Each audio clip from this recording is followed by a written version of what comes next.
Baik, hari ini kita masuk ke pembahasan tentang AI Search. Ya, kita akan lihat nanti baik dari aspek bagaimana AI Search ini direpresentasikan ya masalahnya ke dalam bentuk yang bisa dieksekusi oleh komputer nanti. Namanya kan representasi masalah dari masalah kehidupan dipindahkan ke sistem penyimpanan komputer yang secara teknis nanti namanya struktur data ya. Dan bagaimana proses ISET ini nanti terlaksana ya. Ya, ISET juga seperti yang kita bahas minggu lalu merupakan salah satu metode di metode AI ya, yang paling awal, di mana metode ini bisa membuktikan bahwa sebuah solusi itu eh, tidak ditentukan oleh programmernya, tapi dicari oleh sebuah algoritma AI. Nah, dalam hal ini, algoritma AI-nya adalah algoritma AI search. Ya, nah AI search itu apa? Pertama ini ya, biasa kan dari definisi dulu lah. AI search itu apa sih? Yang pertama, AI search itu metode yang dapat memecahkan masalah secara umum, yang tidak tergantung pada algoritmanya. Nah, itu dulu. Jadi kata kuncinya yang pertama, memecahkan masalah secara umum. Jadi sebuah algoritma yang bisa memecahkan masalah secara umum. Umum maksudnya bisa digunakan untuk banyak kasus. Tidak mesti satu kasus ya, jadi tidak bersifat kaustik, tapi bersifat general. Itu AISET, general. Dan kemudian solusinya tidak tergantung pada algoritma yang dirancang oleh programmernya. Jadi langkah-langkah solusinya bukan ditemukan oleh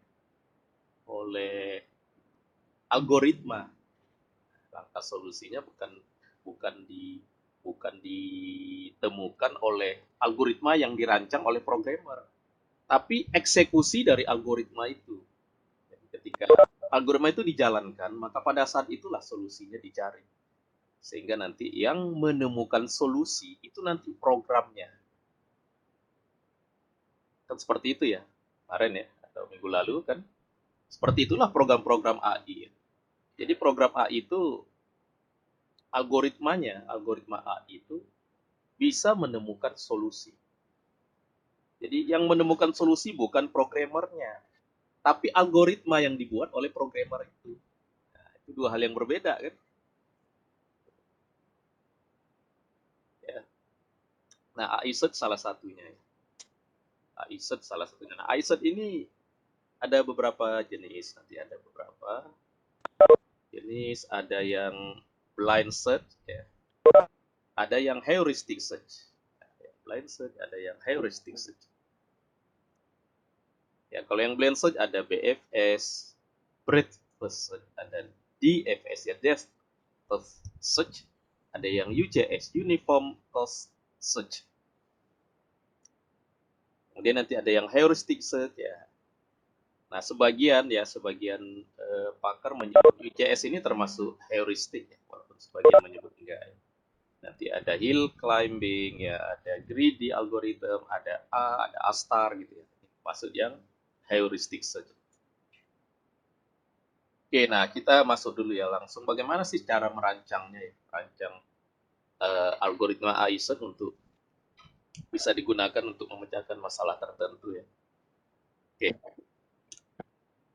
ini contohnya ini ya contoh yang langkah merancangnya. Yang pertama kita mendefinisikan masalah dulu.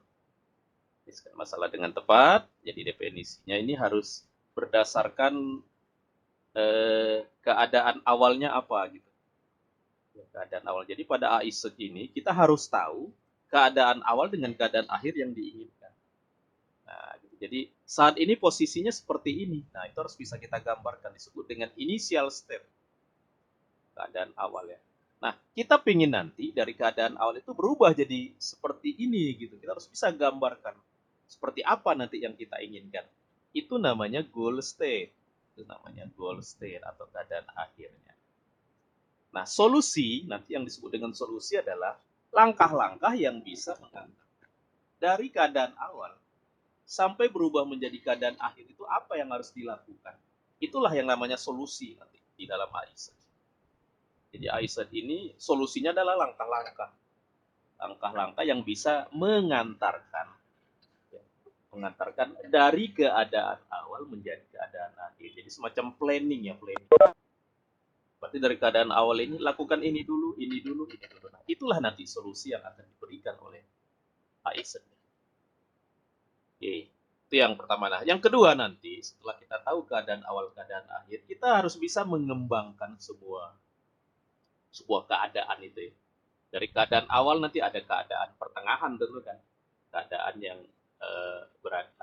yang merupakan perantara dari keadaan awal ke keadaan akhir. Nah, dikembangkan, di-generate. Nah, langkah generate ini langkah yang penting nanti di dalam memahami AISET, di dalam proses AISET, juga di dalam kita merancang programnya. Nah, untuk mudahnya nanti di dalam kita menganalisa proses nomor 2 ini ya, proses pengembangan keadaan ini, biasanya pakai diagram. Diagramnya nanti kita banyak pakai diagram tree, bisa juga nanti pakai diagram graf. Ya. Jadi dengan graf ini kan satu keluarga ya. Nah, proses pengembangan itu berhenti ketika keadaan yang sama sudah kita temukan ini. Makanya kita harus menentukan goal-nya dulu. Kalau goal-nya udah ditemukan, maka proses pengembangan simpul nanti baru dihentikan. Gitu. Itulah proses umumnya, ya. Proses umum merancang AISET. Ya. Nah, untuk memahami yang baru kita bahas tadi, kita pakai contoh. Nah, kita pakai contoh. Ini contoh yang sering digunakan di buku-buku AI. Nah, di contoh ini begini ya, ada 2 takaran air ya, boleh ember, boleh gayung, terserah. Ada 2. Ini ada 2 ya. Ini ya seperti di sini ya ini. Di sini ada 2. Jadi ada 2 takaran air. Masing-masing takaran yang pertama ya, atau ember yang pertama, kalau diisi penuh 3 liter. Kalau diisi penuh ya. Sedangkan takaran yang kedua lebih besar. Kalau diisi penuh, isinya bisa 4 liter. Nah, berarti ini yang lebih besar. Ini kalau penuh diisi 4 liter. Kalau ini yang lebih kecil diisi penuh 3 liter. Nah, apa langkah yang harus kita lakukan? Kalau nanti kita ingin pada takaran 4 liter, ya, pada takaran mendapatkan ya, pada takaran 4 liter ada air yang isinya 2 liter. Nah, jadi pertama kosong. Ini kan pertama ini kan ember yang besar ya. Ember yang 4 besar isinya kosong, ember yang 3 besar isinya. So, yang pertama dia kosong. Nah, nanti keadaan akhirnya ya atau yang kita inginkan di sini berisi setengahnya ya. Berarti 2 liter. Di sini berisi 2 liter, ini tetap kosong pada keadaan akhirnya. Nah, pertanyaannya apa langkah-langkah yang kita lakukan agar dari kosong menjadi yang 4 liter berisi 2 liter? Apa langkah-langkah yang harus kita lakukan ya dengan apa? Tentu aja harus ini ada batasannya ya. Ya, batasannya adalah yang pertama ada banyak air. Airnya banyak ini tersedia. Cuma yang jadi masalah gimana air yang banyak itu ke sini hanya masuk 2 liter, 2 liter pas. Tidak boleh pakai kira-kira. Misalkan, oh ini diisi aja setengah. Nggak bisa setengah. Nah, kemudian nggak ada kita punya takaran yang pas 2 liter. Sehingga nanti mau tidak mau yang dimanfaatkan hanya yang 2 ini saja. Kita maunya 2 liter, tapi takarannya ada 4 liter dan 3 liter. Maunya kita 2 liter gitu. Tapi ini ember kita ada yang 4 liter dan 3 liter. Atau air ya gitu ya. Airnya ya liter dan 4 liter. Nah, gimana caranya supaya kita mendapatkan air yang 2 liter itu? Dengan tidak menggunakan takaran lain. Hanya dengan memanfaatkan takaran ya. Takaran itu ember lah gitu ya. Atau gayung lah yang 2 ini saja. Nah, apa yang harus kita lakukan? Nah, gitu. Itu definisi masalah. Ada yang mau bertanya? Halo? Halo? Ada yang mau bertanya Iya, Pak. atau kurang jelas? Jelas nggak ya kedengarannya? Jelas? Halo? Jelas. Jelas, Pak. Jelas ya. Nah, saya baru Jelas, Pak. Baru beli ini saya, baru Jelas, beli Pak. set yang ada mic-nya. Ini loading dulu, Pak, itunya. Apanya? Unmute-nya, Pak. Jadi rada lama. Apanya? Halo? Halo? Ini Kalau mau ngomong kan mesti unmute dulu, Pak. Ada lama itunya, Pak. Oh gitu Unmute-nya. ya. Oh kita klik agak lama baru dia unmute ya. Iya, Pak. Iya. Iya, loading dulu sekitar 3 detikan baru ngomong, Pak, gitu. Oh gitu ya. Coba nanti kita cek apa karena Webex-nya atau karena settingan saya gitu ya. Ya. Ini ya, coba ya ini saya unmute. Nah, ini baru aja saya mute. Kedengaran nggak? Atau agak lama baru kedengarannya? Halo? Pak. Baru ya? Halo? Halo? Terdengar, Pak. Iya, Pak. Berarti agak delay ini. Atau mungkin jaringan saya ya. Karena kan yang saya kan hostnya ya. Jaringan saya. Kenapa? Saya pakai ini nih, pakai hotspot, nggak pakai apa? Nggak pakai list line ya. Udah, kita lanjut ya. Kita lanjut. Jadi ini masalahnya kalau dinyatakan dengan permasalahannya kalau diungkapkan gitu dengan bahasa manusia sehari-hari. Bahasa manusia sehari-hari. Nah, ini namanya ini representasinya. Ini ketika digambarkan sehingga terlihat lebih sederhana di mana di sini udah ada. Ini namanya initial state tadi. Ini yang goal state. Ini initial state, ini goal state. Nah, ini namanya representasi masalah. Di mana 00 dengan 20 ini bisa disimpan ke komputer dalam bentuk program 0020 ini. Nah, inilah yang namanya struktur data nanti atau representasi masalah. Jadi dari permasalahan yang diungkapkan dalam bentuk bahasa manusia, ya, kemudian dibuat dalam bentuk gambar-gambar yang bisa terlihat sederhana. Nah, baru dibuat representasi masalahnya. Pada akhirnya secara teknis dari representasi masalah jadilah struktur data. Nah, ini struktur data ini. Ini 00. 00 artinya apa? Ember yang 4 liter isinya 0, yang 3 liter isinya 0. 20 artinya apa? Ember yang 4 liter isinya 2, ember yang 3 liter isinya 0. Nah, gitu. Itu namanya struktur data ya. Jadi dia struktur data. Artinya permasalahannya seperti itu digambarkan di dalam sistem penyimpanan komputer. Oke.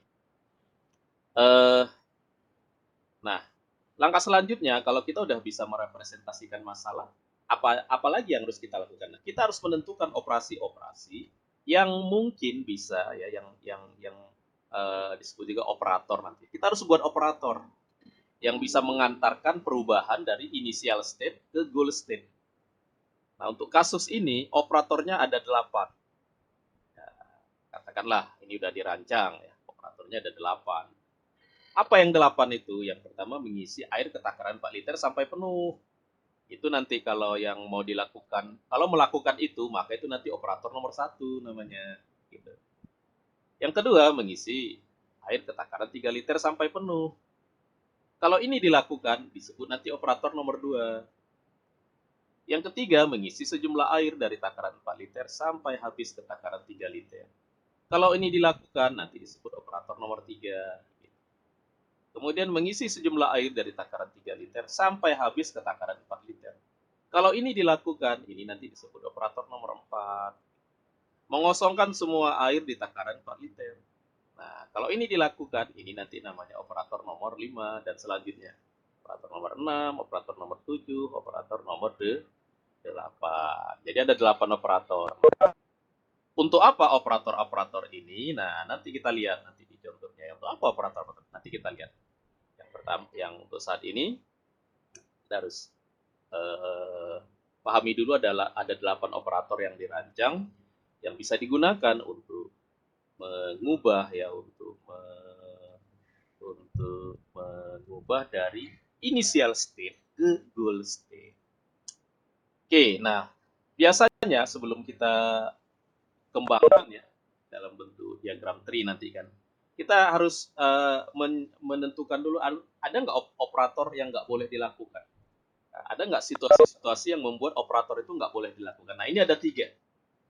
Ini dia ya, ada 3 ya. Apa yang nggak boleh dilakukan? Yang pertama, takaran yang sudah penuh nggak boleh diisi lagi. Jadi mengisi takaran yang sudah penuh. Jadi takaran sudah penuh nggak boleh diisi lagi. Yang kedua, nggak boleh mengisi takaran yang sudah kosong. Nah, jadi yang sudah penuh kalau diisi lagi dia tumpah, nggak boleh tumpah. Kemudian takaran yang sudah kosong nggak boleh dikosongkan. Lah yang kosong kita kita kasih perintah mengosongkan itu kan nggak ada hasilnya, nggak boleh nanti ya. Dan yang C nggak boleh kembali ke kondisi yang telah pernah dimiliki. Nah, nanti ada istilahnya kalau dia dalam satu jalur, satu path, ya, nggak boleh kembali ke jalur itu lagi. Nanti kita lihatlah ini apa contohnya ya. Yang ketiga yang nggak diperbolehkan ini. Maupun ini yang operator-operatornya tadi. Oke, barulah kita melakukan search. Nah, sebelum dilakukan oleh komputer, biasanya proses search itu kita bisa analisa menggunakan diagram tree. Menggunakan diagram tree. Gimana caranya? Nah, ini contohnya. Oke, ini contohnya ya. Perhatikan kembali. Ini tadi definisi masalahnya. Sampai ini ke struktur data. 2,0. Ini struktur datanya. 2,0 ini adalah goal state. Terakhirnya nanti arus 2,0. Awalnya 00. Nah, bagaimana caranya menggambarkan dalam diagram? Caranya seperti ini. Pertama 00. 00. 00 ini apa artinya? 00 artinya ember yang 4 liter isinya kosong, ember yang 3 liter isinya kosong. Itu artinya 00 kan? Nah, coba dari 00 mana yang boleh kita lakukan ini dari operator 1 sampai 8 ini. Ya, yang tidak melanggar ini. Nah, yang tidak melanggar ini. Ya, yang tidak melanggar. Jadi ini harus diperhatikan ini yang C ini. Nah, boleh nggak kita mengisi takaran air 4 liter sampai penuh? Boleh. Karena nggak ada yang dilanggar kan, A, B, C nggak dilanggar. Berarti itu operator nomor berapa? Operator nomor 1. Nah, di sini kita tulis. Operatornya nomor berapa? Nomor 1. Operatornya nomor 1. Hasilnya apa? Hasilnya jadi 40. Ya, sekali lagi ya. Jadi kalau kondisi 00, kalau kita lakukan operator nomor 1, maka hasilnya jadi 40. Itu dia. 0040. Berarti kalau ini kondisi 00, kalau kita lakukan operator nomor 2, hasilnya 03. Nah, itu bacanya. Terus ke bawah. Kondisi 40, kalau kita lakukan operator nomor 2, hasilnya 43. 43 itu artinya takaran yang 4 liter isinya 4, takaran 3 liter isinya 3. Wah, ini penuh dua-dua ini. Dua-dua. Ini kan berarti kita sudah melakukan 2 langkah kan. Yang pertama tadi 1 yaitu mengisi yang 4 liter sampai penuh. Yang kedua 2. 2 ini kan mengisi yang 3 liter penuh. Makanya di sini terakhirnya 43 untuk yang terakhir di sini. Nah, kita lihat lagi di sini nih. Ini kan dari 03. Oh, yang ini dulu ya, yang ini. Nah, dari 40 ini bisa dilakukan operator nomor 8. Operator nomor 8 apa? Operator nomor 8 mengisi sejumlah air dari takaran 4 liter ke takaran 3 liter sampai penuh. Berarti dari sini ini 4 dimasukkan ke sini ke yang operator nomor 3 sampai penuh. Pas penuhnya di sini kan 3. Tapi kan waktu ini penuh ini nggak habis, ada sisanya 1. Makanya dari 40 kalau kita lakukan operator nomor 8 hasilnya 13. Nah, hasilnya 13 ini operator nomor 8. Oke. Kali lagi ya dari awal ya. Di awal. Pertama 00 ini 0,0. Arti 0,0 adalah ember 4 liter 0. Nah, ember 3 liter juga 0. Nah, dari sini kita cek melakukan operator nomor 1. Hasilnya jadi 4,0. 40 gitu hasilnya. Kenapa jadi 40? Karena 1 itu artinya satu itu mengisi takaran 4 liter sampai penuh, ini 1 ini. Kemudian 2 mengisi takaran 3 liter sampai penuh. Kita menariknya di sini. Karena kan dari 00. Dari 00 kalau kita lakukan 1 hasilnya 40. Dari 00 kalau kita lakukan operator nomor 2 hasilnya adalah 0,3 gitu. Nah, dari 00 boleh nggak operator nomor 3? Nah, coba kita cek. Kenapa tadi di sini nggak ada operator nomor 3? Coba cek di sini. Nomor 3 ngapain? Nomor 3 adalah mengisi sejumlah air dari takaran 4 liter sampai habis ke takaran 3 liter. Ya mana bisa? Kenapa? Karena kan takaran 4 liter masih kosong. Ini kan masih 00. Kalau 00 kita lakukan operator nomor 3 itu menyalahin yang tidak diperbolehkan tadi ya ini. Mengosongkan takaran yang sudah penuh, kan ini nggak boleh. Kosongkan takaran yang sudah mengkosongkan takaran yang sudah kosong, kan nggak boleh. Ya, karena nggak boleh, makanya di sini nggak ada operator nomor 3. Yang ada 1, 2 gitu. Di sini nggak ada 3 di sini. 4 juga nggak boleh, termasuk yang nggak boleh. Coba Anda baca nanti apa itu 4. 4 nggak boleh. 5 sampai 8 semuanya nggak boleh. Jadi dari 00, dari kondisi 00, dari initial state, yang boleh itu hanya operator nomor 1 dan 2. Hanya operator nomor 1 dan operator nomor 2. Operator nomor yang lain nggak boleh. Makanya di sini yang digambarkan ini aja. Ya, coba saya bersihkan lagi dulu ya. Kita bersihkan dulu, erase all. Nah, gitu. Itu makanya di sini hanya ada 1 dan 2. Nah, jadi dari 00, jadi ke bawah ada 4003. Dari 40 ada 4313. Dari 03 ada 43, ada 30. Nah, dari 43 ada 03, ada berapa lagi nanti? Ini dan selanjutnya nanti. Ini dan selanjutnya terus kita buat di sini ke bawah terus berdasarkan operator-operator yang sudah ditentukan di sini tadi. Ini tadi. Operator ini dan berdasarkan harus memperhatikan juga larangan yang ada di sini. Dibuat terus ini sampai nanti kapan ketemunya 2,0. Kapan ketemunya 2,0. Karena di sini kan belum ada 2,0 ini. Kenapa harus 2,0? Karena 2,0 itulah solusi. 2,0 itulah goal tadi ya, ini 2,0. Ini terus kita buat sampai terjadi 2,0.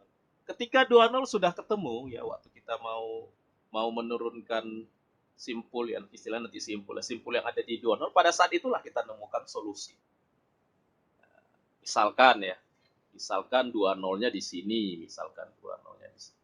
Maka nanti untuk solusinya adalah dari 00, 03, 30 dan seterusnya sampai akhirnya 40. Langkah-langkah itulah yang disebut solusi. Kenapa disebut solusi? Karena dengan langkah-langkah itulah nanti takaran yang semula isinya 00 bisa menjadi 20. Karena kan itu masalahnya.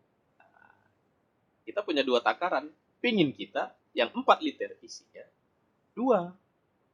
4 liter isinya 2. Pinginnya kita yang 4 liter isinya 2. Nah, langkah-langkahnya apa? Nah, langkah-langkahnya itu yang kita cari nih pakai proses ini tadi. Ini namanya prosesnya penelusuran ya, travels.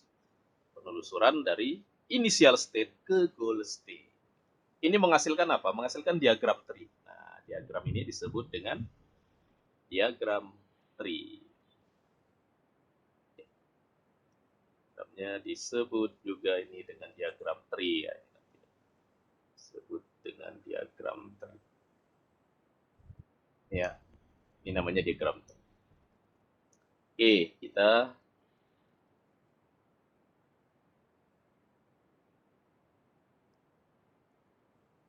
ya next. Nah, untuk itu kita ulangi lagi dulu apa yang dimaksud dengan diagram tree. Nah, ingat ya, ini istilah-istilah pada diagram tree. Perhatikan, ada istilah, ini misalkan diagram tree ada A, B, C, D, E, F. Nah, ini yang paling atas, nanti ini disebut root. Ya, root. A, ini disebut root yang paling atas. Nah, setiap ini setiap satu baris, itu namanya cabang. Branch, ya, cabang atau level ya. Misalkan ini cabang ke 0, ini cabang ke 1, ini cabang ke 2, ini yang sejajar ini namanya satu cabang. Nah, nanti A di bawahnya kan ada B, ada C, ada D. B ini adalah child dari A, anaknya. Jadi B ini anak dari A, sedangkan A ini disebut orang tua ya, parent. Disebut parent ini. A itu orang tua dari B. Jadi A punya anak ya, punya child ya, child B, C dan D.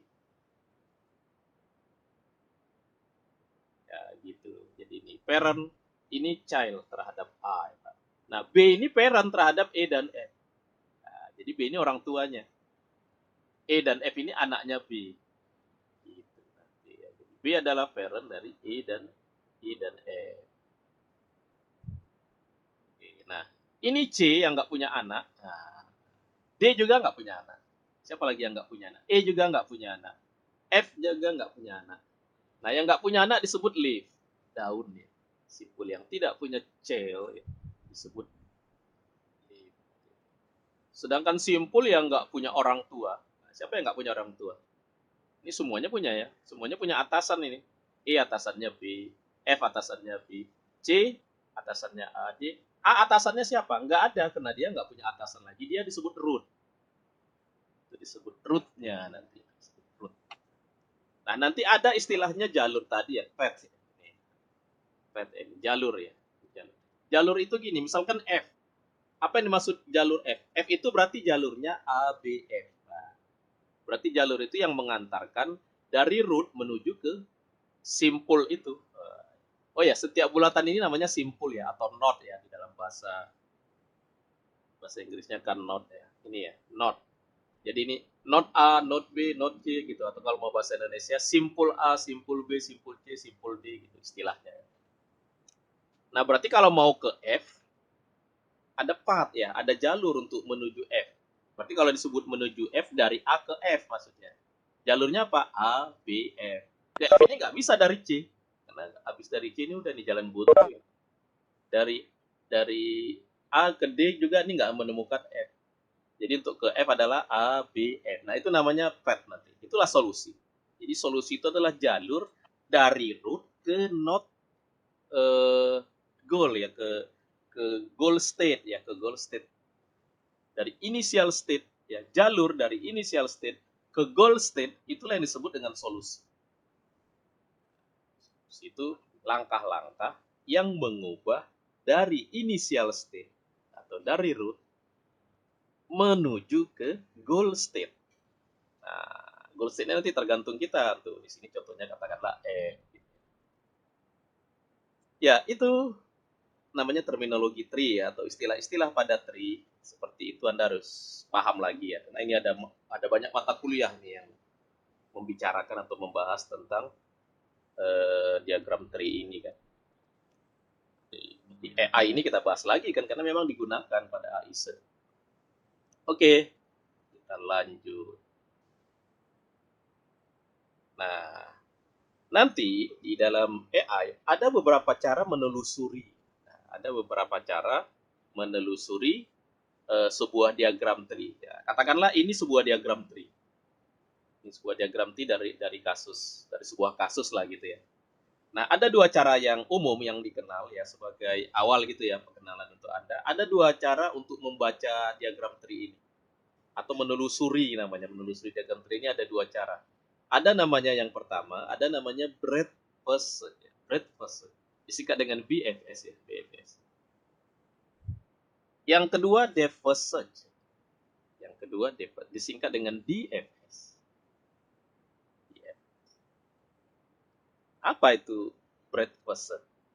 Coba kita apa itu breadth. Jadi pada breadth first search, cara kita mengunjungi ya, boleh lah menelusuri, mengunjungi gitu ya, atau melakukan perjalanan gitu dari diagram tree ini. Nah, kalau dengan breadth first search begini dia. Dari A kita ke B, dari B ke C, dari C ke D, dari D ke E, dari E ke F, dari F ke G. Nah, gitu. Ini namanya BFS. Kalau ditulis, tulisannya segini. Dari A ke B, dari B ke C, dari C ke D, dari D ke E, dari E ke F, dari F ke G. Nah, itu namanya BFS. Oke? Namanya BFS. Nah, sekarang saya hapus lagi nih. Nah, yang kedua ada DFS ya, depth first search. Kalau depth first search gimana? Kalau depth first search begini. Dari A kita ke B. Dari B ke E. Dari E ke F. Dari F ke G. Dari G ke C. Dari C ke D. Iya, dari A ke B, dari P ke E ke F, F ke G ke C ke D. Nah, itu namanya DFS. Ya, itu namanya DFS. Ayo, bisa nggak membedakan breadth first search dengan depth first? Ini di struktur data juga ada ya. Data itu dalam waktu belajar struktur pohon ya, struktur tree. Oke, paham? Bisa juga. Nah, ini contohnya. Dari A, B, C, D. Nah, ini depth. Depth. Kalau breadth first begini. Gitu. Kita harus bisa membedakan bagaimana dari sebuah diagram tree kita menelusuri simpul-simpul caranya. Apa sih bedanya gitu BFS dengan DFS ini? Jadi kalau BFS, kita cenderung menghabiskan satu cabang dulu. Tadi kan ini namanya cabang. Nah, satu cabang dulu. Ini cabang ke 0, cabang pertama. Kita habiskan dulu per cabang. Jadi cabang pertama A, cabang kedua B, C, D. Cabang ketiga EF. Nah, itu namanya BFS ya. A cabang pertama, B, C, D cabang kedua, EFG cabang ketiga. EFG cabang ketiga. EF ya. Ini cabang ke 0, cabang ini EF dulu ya. EF ini G cabang sendiri ya. Ini kan cabang ketiga ini. Ini cabang ke 1, kalau cabang ini ke 0 ya. Biasa yang root itu dihitung dengan 0. Ini cabang ke 1, ini cabang kedua, ini cabang ketiga. Nah, itu makanya A, B, C, D, E, F, G. A, B, C, D, E, F, G. Nah, itu breadth first search. Menghabiskan per cabang. Nah, sebaliknya kalau depth first search, kita menghabiskan per, bukan per cabang, tapi per simpul. Ini, per simpul ini. Misalkan A. Di bawah A ada berapa node? Ada 3, B, C, D. Nah, kita habiskan dulu satu ini yang B, jangan ke C dulu. Kita habiskan, di B ada apa? Ada E. Nah, yang E ini kita habiskan dulu. Kalau dia udah habis, maksudnya habis kan ini udah nggak ada anaknya ya. Baru kita ke yang setara sama dia, F. Makanya pada DFS A, B, E, F. Ini A, B, E, F. Ini A, ini cabang B. Jadi dari B nggak boleh ke cabang C dulu, karena cabang B ini habis dulu. Seluruh yang di B ini dihabiskan dulu, baru boleh ke C. Nah, gitu. Ini kan B ya, di B ada E, ada F. Dari B ini ke E dulu. Habiskan dulu cabang E ini, nggak boleh pindah. Nah, kalau udah habis baru ke F. Nah, ini kan sudah habis E, baru ke F. Baru dari E ke F. Nah, baru dari E ke F. Nah, ini karena F-nya cabangnya ada G, baru G.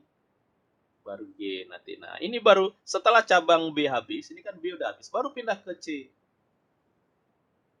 C, ini cabang C, baru ke D. Itu bedanya breadth first search dengan depth first search. Anda harus paham ya. Oke. Kita kembali melihat bahwa jadi AI search nanti ya kategorinya biasa dibagi dua ya. Prosesnya ya, proses kerjanya tadi kan itu contohnya ada breadth first search dengan depth first search. Jadi depth first search dengan breadth first search ini termasuk uninformed search. Nanti ada satu lagi uniform cost search ya. Jadi AI search itu ada uninformed search, ada informed search. Nah, contohnya kalau informed search ada hill climbing, ada greedy, ada AI search nanti. Itu informed search. Jadi yang kita bahas tadi, depth first search dengan breadth first search itu termasuk yang uninformed. Kenapa disebut uninformed? Karena memang proses search-nya semata-mata mengandalkan apa cara penelusurannya aja, ya, cara melakukan perjalanannya aja. Tidak ada informasi lain yang bisa membantu perjalanan itu. Ya, yang penting jalan aja gitu, dijalani, dipilih aja mau jalannya dengan model depth first search atau breadth first search. Tapi nanti pada informed search, selama di perjalanan itu ada informasi lain yang jadi pertimbangan untuk memilih perjalanan yang mana. Maka disebutlah dia nanti informed search. Oke, nah kita masuk ke algoritma breadth first. Jadi kalau kita bicara tentang algoritma, tentu kita harus bicara nanti ada struktur data ya. Karena kan di dalam algoritma ada struktur data. Nah, proses AI biasanya membutuhkan struktur data tumpukan ya, QU ya. Kita harus tahu kan struktur data QU. Struktur data QU itu kan seperti ini ya. Seperti ini, nah ini seperti ini. Nanti ini tempat isinya elemen. Nah, jadi kalau kita mau masukkan data, dia akan masukkan ke data yang paling kosong. Kalau di sini kosong dia masuk, misalkan angka 5 masuk dia ke sini. Masukkan lagi angka 6, nah masuk dia ke atasnya. Jadi kayak kita menumpuk ya. Ini QU ini kan artinya tumpukan. Masukkan lagi angka 3, jadi dia tumpuk ini udah 3. Kalau ngambil yang kita ambil yang paling atas tentunya. Terambil yang 3 dulu. Baru 6, baru 5. Nah ini secara struktur data begitu nanti ya. Makanya pada program-program AISET nanti, baik BFS ya, maupun nanti ada DFS, nah ini pakai struktur apa? Struktur data ini, struktur data QU nanti selalu ada ya. Data QU selalu ada. Ya, oke. Itu yang pertama ya tentang ini ya apanya? Algoritma ya dari segi algoritma. Jadi kalau kita lihat ini algoritmanya, yang pertama kita mulai dari yang paling atas ya. Start by putting anyone off the graph vertices at the back of the queue. Kita mulai dengan menyiapkan sebuah tempat untuk kita menumpuk nanti ya. Bukan. Nah, kemudian take the front item of the queue and add it to the visit list ya. Kemudian nanti baru setiap dari yang pertama kita masukkan ke dalam tumpukan kita. Nah, kita tandai sebagai yang dikunjungi. Kita tandai yang pas kita kunjungi itu kita tandai ini sudah kita kunjungi. Dalam hal ini nanti maksudnya ditandai kita cetak sehingga terlihat ini sudah dikunjungi. Nah, kalau sudah dikunjungi masukkan ke dalam QU. Kemudian nanti kita ambil lagi ke dalam data kita ambil lagi ya. Maksudnya tadi yang dalam diagram tree-nya, struktur tree-nya kita ambil lagi. Kita ambil yang next-nya gitu dari struktur tree. Nah, struktur tree itu sendiri di Python nanti kita simpan menggunakan dictionary seperti ini. Jadi cara nyimpannya ini. Ini namanya di Python di struktur dictionary ya. Dictionary. Jadi misalkan kita punya diagram tree seperti ini. 5, 3, 7, 2, 4, 8. Maka dengan memanfaatkan dictionary pada Python. Nah, setiap parent jadi key. Pada dictionary kan ada key, ada value ya. Ini value-nya. Ini key-nya, ini value-nya, ini key-nya, ini value. Jadi ini yang jadi key-nya adalah setiap parent ini. Lihat, ini 5 parent. Anaknya 37. 37 anak. Jadi ini parent 5, ini anaknya 37. Ini 3, anaknya 24. Anaknya 3, anaknya 24. Ini 7, anaknya 8 ya. 7. Jadi dia 7-nya jadi parent, anaknya ada 8. Ini 2, anaknya kosong. Berarti setelah di 2 ini nggak ada lagi kan. Nggak punya anak. Ini 4, anaknya 8. Ya. 8. Nah, 8 nilainya kosong. Nah, sudah. Inilah cara menyimpan tree. Cara menyimpan tree. Nah, di dalam proses BFS-nya nanti, setiap yang sudah dikunjungi itu dimasukkan ke dalam struktur struktur stack ya, QU ya,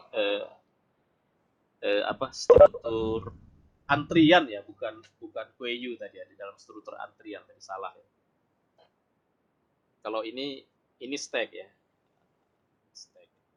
Jadi kita nanti belum pakai struktur stack. Pertama tadi salah. Jadi QU ya. Kalau antrian itu dia seperti ini. Programnya baru antrian itu seperti ini tadi. Ini antrian. Jadi tadi misalkan kalau kita masukkan 5. Ini kita memasukkannya. Datanya 5. Masukkan lagi ke 6, 7, 3 gitu. Ini mengeluarkannya dari sini. Berarti yang pertama keluar 5 juga. berarti yang pertama keluar dia yang pertama masuk nanti kalau queue ya. Tapi kalau stack tadi enggak, yang pertama kita ambil yang terakhir kita masukkan kan. Kalau kita numpuk buku kan yang kita ambil kan yang terakhir kita letakkan paling atas maksudnya. Nah itu jadi ini nanti dia menggunakan key ya queue. Oke.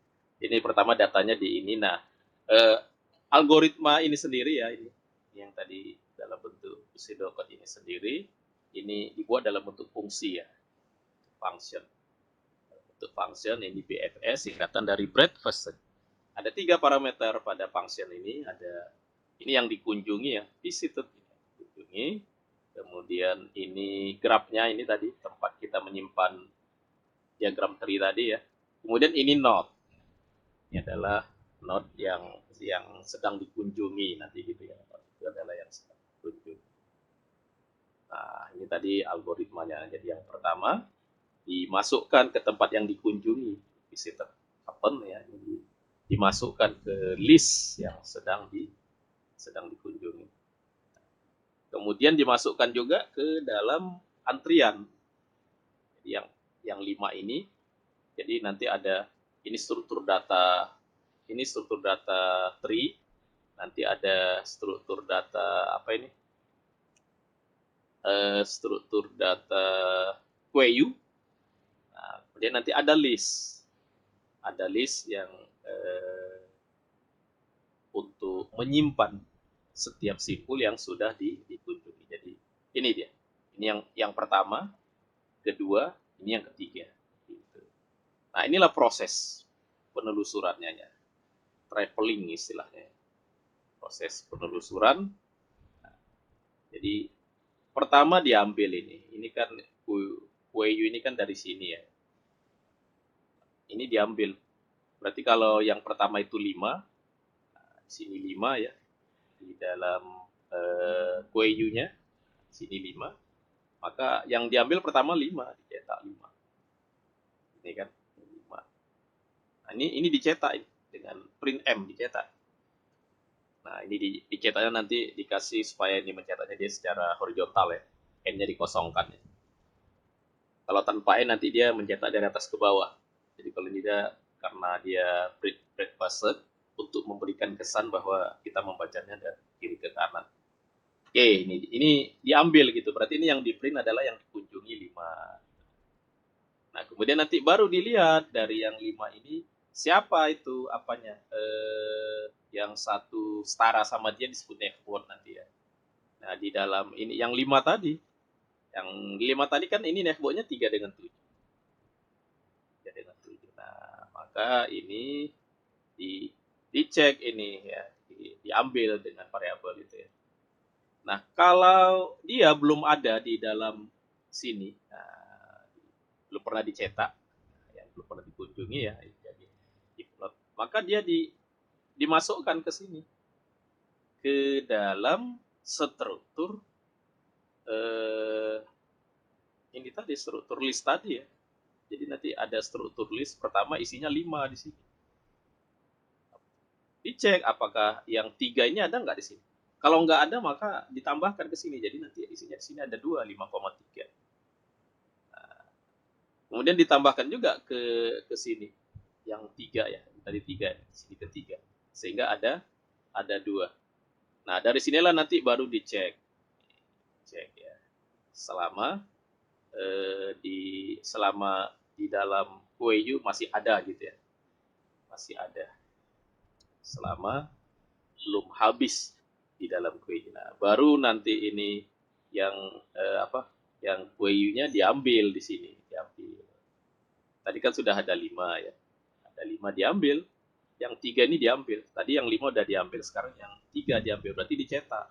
Sehingga yang kedua 3 gitu. Dan selanjutnya nanti secara breadth-first ya, ini 5, 3, 7, 2, 4, 8. Nah, begitulah sekilas cara kerja program di Python ini. Selain BFS ada juga DFS ya, DFS yang tadi ya cara kerjanya dengan cara percabang tadi kan. Nah, itu algoritmanya berbeda ya, secara percabang. Nah, secara umum beginilah. Ini ya, ini sama, ini ada listnya, ada queue-nya juga nanti ya. Nah ini di dalam Python. Jadi ini disimpan di dalam struktur dictionary ya, dalam struktur dictionary. Kemudian nanti ada, nah ada yang visited itu dibuat dalam bentuk struktur data set ya, menggunakan set nanti. Jadi di Python itu ada list ya, ada dictionary, ada set ya. Nanti kalau kita pakai import nanti ada array. Nah, itu kalau dipakai NumPy kan. Oke, nah ini kalau DFS ya seperti ini. Prinsipnya kalau DFS kan ini kan 5 ya. Setelah 5, 3. Nah, setelah 3 kan nggak ke 7, tapi ke 2. Jadi setelah 5, nah di sini 3. Nah, kemudian nanti di 3 ini dibaca sebagai parent. Nah, sini sebagai parent waktu dia dikunjungi. Nah, ini not. Nah, waktu dikunjungi, nanti ini kan yang dicetakkan yang pertama kali yang paling atas ya. Nah, kemudian nanti di sini cara menyimpannya ya, cara menyimpannya ya. Jadi yang cara menyimpannya ini selalu yang diambil itu adalah ini, yang apakah dia jadi key-nya gitu. Selama dia jadi key-nya. Nah, makanya yang terambil itu ya semua yang ada di yang menjadi key ya jadinya. 5, ya, kemudian 3, nah, kemudian 2, gitu kan. Kemudian 4, kemudian 8, kemudian 7. Nah, kan gitu hasilnya nanti kalau secara dev search nanti. Oke. Ya, itu eh, penjelasan kita untuk hari ini. Kemudian ya nanti Anda silakan cobakan di Python ya. Program ini Anda cobakan, Anda ketik, Anda kumpulkan nanti kita udah ada ini kan tempat mengumpulkan. Jadi program ini Anda ketik ya. Anda cobakan aja, Anda jalankan lagi. Dan nanti ada tugasnya. Oh ya, programnya itu ada di ini. Di mana ya?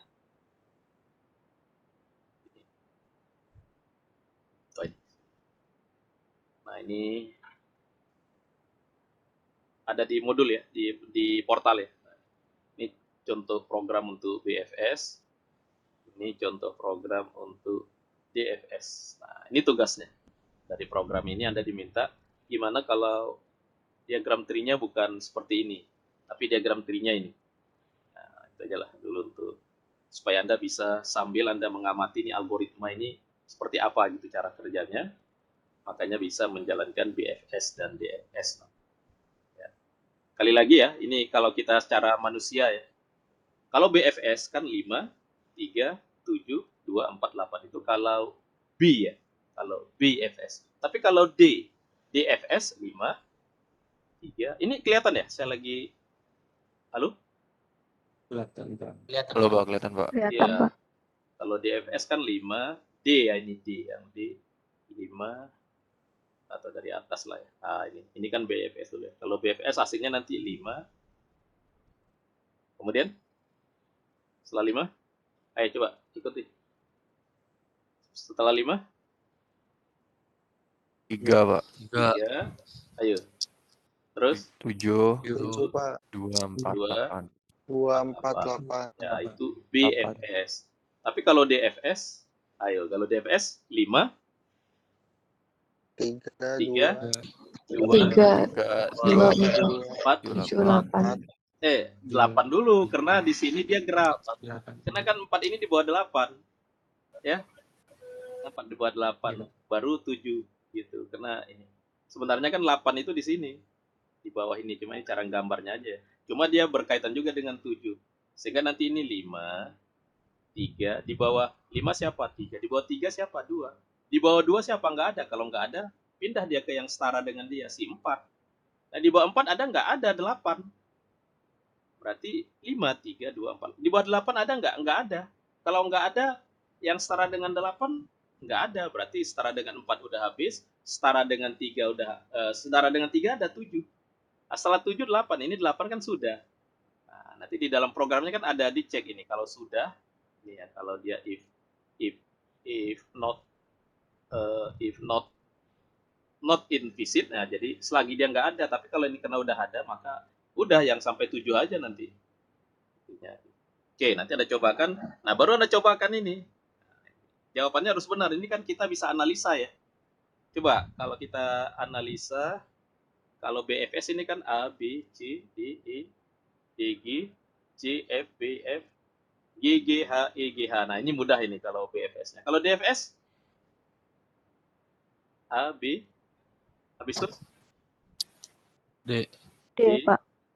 habis itu C, C, Ya, habis Pak. itu F, G, habis F, itu D, F, ya, habis itu F, G, D, H, D, E, G, C, H, A, D, D, B, E, D, D, G, E, F, G, F, H, G, G. G. Iya, gitu. Itu nanti. Ini Anda buatkan programnya, itu kan cara kita manusia ya. Tapi secara program, ya ini kan udah ada programnya, Anda tinggal ganti ini ya, struktur data. Nah, mencobanya Anda bisa mau pakai apa mencobanya ya, silakan dicoba. Eh, Anda ngetiknya pakai apa aja boleh, yang penting Anda sudah punya Python. Coba ini tadi sini ya. Nah, ini dia. Ini tadi ini kan ini programnya ya. Program. Oh, ini tadi udah ya. Nah, ini. Nah, pakai apa Pak cobanya? Boleh pakai apa yang Anda ini ya. Anda setelah punya Python, Anda boleh nyobanya pakai ini ya. Misalkan yang paling yang yang pasti ada gitu ya. Anda menginstal Python dari apapun. Saya anjurkan pakai Anaconda ya. Ya, yang paling sederhana itu Anda mencobanya pakai ini. Pakai idle ya, pakai idle ya, idle. Jadi gini, ketik aja idle di sini. Nah, ini. Tapi idle Python ya. Nah, ini Python. Jadi kalau ada install Python ada itu idle, udah otomatis ada dia. Karena ini editornya defaultnya Python. Nah ini buka aja ini. Jadi dibuka. Terbuka nggak? Belum ya. Bentar, belum terbuka. Nah ini dia ini idle-nya. Nah, ini. Satu aja ya. Kelihatan ya? Halo? Kelihatan nggak? Kelihatan, Pak. kelihatan, Pak. Nah, ini kalau kita coba-coba Python bisa perintah Python print ya. Coba perintah print hello world gitu. Ini kalau saya enter, nah ini hasilnya ini langsung. Ini kalau satu-satu perintah. Kalau ini kan perintahnya banyak ini, ada berapa baris ini. Nah, kalau ada banyak baris di idle kita begini. Lihat ya. File, kemudian new file. Sini kita nanti sini nyobanya. Nyobanya, kemudian ketik aja di sini programnya ya. Nah, mesti nanti Anda sebaiknya Anda ketik ya. Nah, ini aja lah ya. Coba mau nggak di copy paste ya. Sini Anda ketik di sini. Nah ini programnya kan yang Anda ketik, ini ada run ini di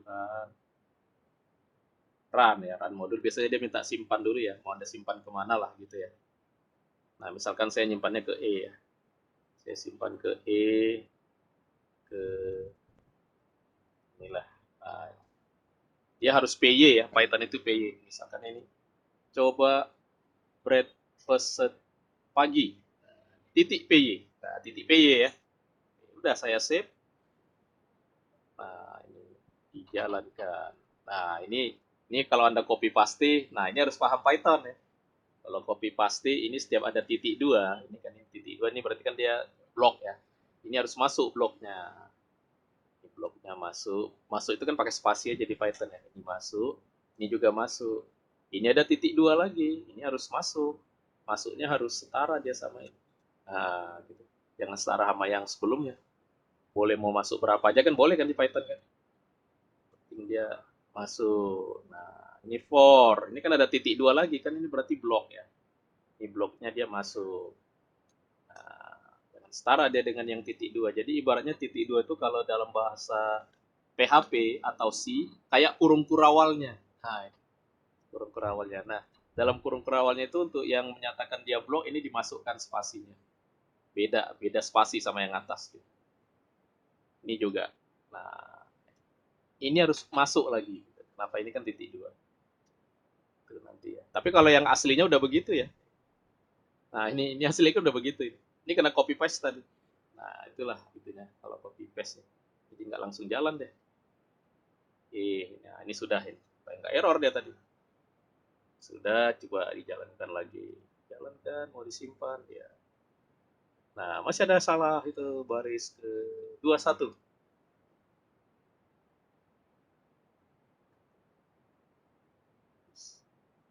21-nya masih salah. Oh, ini ya. Nih. Ah, masuk juga dia, dia setara dia dengan ini. Ya, itu hati-hati ya. Ya. Artinya harus paham Python juga. Lah, paham Python di mana, Pak? Ya, Anda kan belajar kan di sekarang juga lagi ada belajar Python kan. Ah, ini hasilnya ini dia. Ini tadi apa BFS ya? 5, 3, 2, 7, 2, 4, 8. Mana dia BFS? Ya kan? 5, 3, 7, 2, 4, 8. Hasilnya mana dia hasilnya? Saya jalankan ulang ya. Nah, ini 5, 3, 7, 2, 4, 8. Nah, ini hasilnya BFS. Artinya yaitu programnya dia bisa membaca struktur tree yang ada di sini. Ini kan dalam struktur tree tadi artinya ya. Inilah namanya struktur data. Secara diagram ini diagram tree. Tapi begitu jadi tree dia begini disimpan di dalam Python pakai dictionary. Ini namanya struktur data. Itulah gunanya struktur data. Makanya harus ada mata kuliah. Nah, dengan mata kuliah struktur data lah Anda bisa paham bagaimana cara merepresentasikan data ke tempat penyimpanan program kita. Nah, untuk ini karena kita pakai Python dalam dictionary. Sehingga algoritma ini bisa mengolah, menghasilkan. Sama nanti dengan DFS juga seperti itu ya caranya. Anda boleh cobakan pakai apa saja lah. Pakai, tadi apa tadi saya pakai IDE ya. Pakai ini juga boleh, pakai VS Code. Nah, lihat kalau ada yang belum pernah menjalankan Python pakai VS Code begini ya. Kalau mau pakai VS Code lebih enak dari CMD ya. Masuk, oh ini saya tutup dulu, ini udah banyak banget CMD saya ya. Ini juga tadi, nah masuk ke CMD ya, komen. Halo, ini masih ngikutin ya? Halo? Halo, Pak. Masih, Pak. Masih ya, Masih, ini Pak. masuk. Masuk ke CMD, kemudian yang apa? Anda harus tentukan dulu mau nyimpan di mana ya. Saya biasanya di E. Data-data saya di E ya. Saya edit dulu ya. Di E. Di E saya mau masukkan di sini di kuliah menggunakan Python. Ini terserah Anda nanti ya. Ini kan contohnya folder saya ya. Nah, saya masuk, saya edit lagi. Nah, di sini ada kuliah AI pagi. Nah, CD AI, enggak ya, CD AI pakai tab ya. Nah, ini kan saya kan sudah masuk ke folder saya ya. Nama foldernya CD AI pagi. Nah, dari sini untuk menjalankan Visual Studio Code ya, VS Code, ketik aja kode. Kode spasi. Nah, supaya dia tersimpan langsung di sini di dalam folder, kasih kode titik. Nah, kode spasi titik, enter. Nah, nanti langsung terbuka itu VS Code.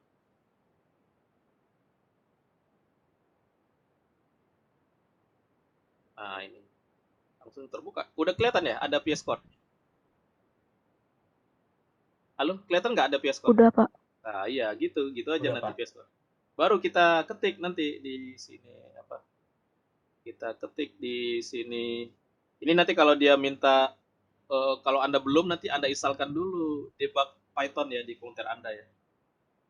Ini install ini punya saya kayaknya udah pernah dulu ya, atau dia minta upgrade ini ya.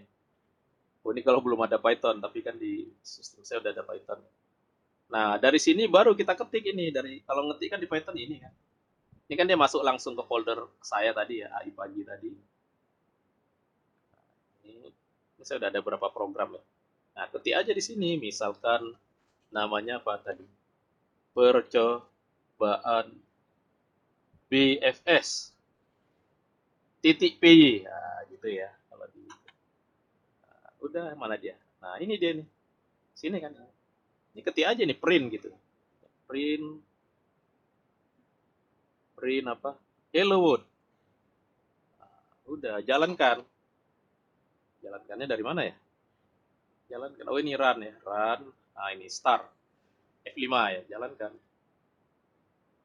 Jalankan. Ya, jalankan.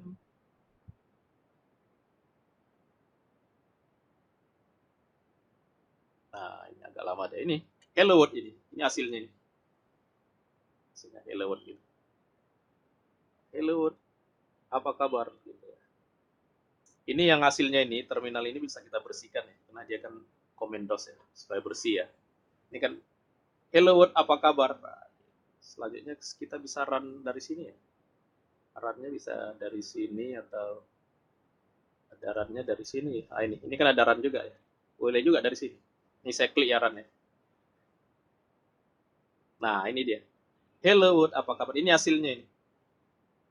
Cuma ini dia ngomong-ngomong dulu ya. Dia dari Python, folder Pythonnya di Python 38. Nah, kalau yang program tadi, nah itu boleh Anda ketik aja nih. Ini Anda ketik ya kayak tadi problemnya. Anda edit-edit nanti kalau mau copy paste. Nah, supaya enak saya kan udah ini ya. Ini aja yang saya copy paste ya. Saya copy. Nah, saya cobakan program BFS ya. Ini saya paste, wah ini udah benar ya. Udah jalankan aja nih. Ini kalau nggak mau terganggu ini CLS dulu ya. Karena ini komen ya. Nah, udah jalankan aja nih dari mana ya. Kan tadi bisa dari sini run start debug atau F5 atau ini ada ini run Python file ya. Ini saya jalankan ya. Nah, hasilnya 5372248 gitu. Gitu. Jadi silakan mau coba pakai apa tadi nih? Pakai VS Code bisa, pakai tadi apa? Yang pertama tadi pakai apa? Halo? Yang pertama tadi pakai apa? Idle, Pak. Idle, Pak. Idli, Idle, Pak. ya, pakai Idli boleh. Pakai Jupyter boleh. Mana tahu Anda udah ada yang belajar Jupyter ya. Saya nggak tahu ya. Nah, kalau mau pakai Jupyter, ini Anda kan kalau Jupyter kan saya suka nganjurkan dari Anaconda ya. Dari Anaconda Prom ya, Promnya. Nah, ini kok kebanyakan ya. Nah, ini kalau mau dari Jupyter ya. Kalau dari Jupyter seperti ini kan. Nah, ini arahkan ini foldernya. Terserah. Nah, kalau mau ke E tadi ke E. Tadi ke E kemana tadi? Ini nggak mesti seperti ini ya. Folder kan terserah punya Anda ya. Ada apa saya? Ini harus di delete dulu ya, lupa ya. Letak folder saya di kuliah ya. CD cool tab. Nah, itu langsung dia. Saya dir. Ini ada AI pagi. CD AI pagi. Nah, dari sini, dari folder ini kalau pakai Jupyter kita buka Jupyter Notebook. Ya, gitu kalau pakai Jupyter. Tapi Anda sudah install Jupyter di laptop Anda kan? Atau Jupyter apa? Anaconda ya, Anda install aja Anaconda ya. Di Anaconda itu udah otomatis ada Jupyter. Nggak usah, untuk saat ini nggak usah install satu-satu lah. Nah, inilah dia Jupyter. Inilah dia Jupyter ya. Nah, kalau Anda baru buat program, kan dimulai dari new ya. New. Nih ya, ini dari sini. Atau Jupyter. Nah, kan tinggal ngetik di sini kan. Ketik aja contohnya print hello world. Jadi Anda kalau lagi belajar program apapun, percobaannya hello world. Nah, cara menjalankannya ini ada run. Nah, ini hasilnya ini. Kalau program yang tadi, untuk yang tadi ini ada boleh. Nah, ini saya copy ya. Ini kalau saya jalankan, ini run. Nah, ini udah langsung ada hasil. 5372248 hasil dari membaca ini ya. Membaca tree ini kan tadi apa? Diagram tree dari ini ya. Dibacanya ini secara apa? Secara BFS ya. Nanti secara DFS juga ada coba. Ya gitu, boleh pakai apa saja. Nanti kalau sudah Anda upload ke tempat tugas kita ya. Ini punya Anda ya. Ini jam Rabu ya. Nah, ini kumpulkan di sini. Ini belum pernah ada tugas ya. Lupa saya. Oh, udah ada ya resume ya. Udah ada ya. Wah, udah ngumpul 19 orang. Nah, ada tugas yang kedua lah. Walaupun ini pertemuan 3 ya. Jadi ya tugas 2 lah, nggak apa-apa. Apa ini tugasnya? B, BFS, Pak. FS, dan DFS dengan Python. Dan tugasnya, nah, Kan ada tugasnya tadi. Ada tugasnya. Jadi percobaannya dengan tugasnya. Percobaannya ya yang ini tadi. Ini tadi ya. Ah, ini tadi. Ini percobaannya. Tugasnya yang ini. Nah, ini tugasnya. Ini Anda masukkan ke program ini gimana caranya. Sehingga cara hasilnya nanti seperti yang kita tahu. Kan Anda udah tahu ya ini. Ini kalau BFS kan udah jelas ya. A, B, C, D, E, D, G, C, F, B, F, G, G, H, E, G, H itu B. B ya. Kalau D, nah ini kalau D ini pasti yang kalau disuruh analisa sendiri salah. Nanti malah program yang lebih pintar. Kalau DFS A, ayo. Habis A. Kalau Dev, habis A, B, B, B, habis itu D, D, C, D, D, habis itu C atau F? C, C, habis C, C, C, G, ah ini habis G, G, G, habis G, G, G, habis G, G yang ini, F, F. F, F, F. Karena dia sebenarnya naik ke atas. Naik ke atas ini ada nggak yang seimbang sama dia? Ada. Siapa? Si F. Nah, jadi ini yang setara sama dia. Kenapa? Karena yang dia kan udah habis ini. Kalau dia udah habis, dia boleh naik. Naik mencari yang setara dengan yang atasan. Kalau ada F. Ini G. G kan dia ke bawah. Ke bawah dia udah nggak ada. Kalau nggak ada, cari setara sama dia. H. H udah habis. Naik yang setara dengan dia. F. F ini sudah habis. D. D udah habis. B udah habis. Baru ke E. Gitu. Dan selanjutnya. Jadi habis satu cabang ini. Ini kan cabangnya ada B, ada C. Habis satu cabang B dulu, baru ke C. Nah, B ini kan ada D, ada E. Habis cabang di D dulu, baru E. Itulah DFS ya. Kalau BFS umumnya rata-rata mudah ya. Umumnya kalau di ujian-ujian bisa lah. Oke ya, itu untuk kita hari ini.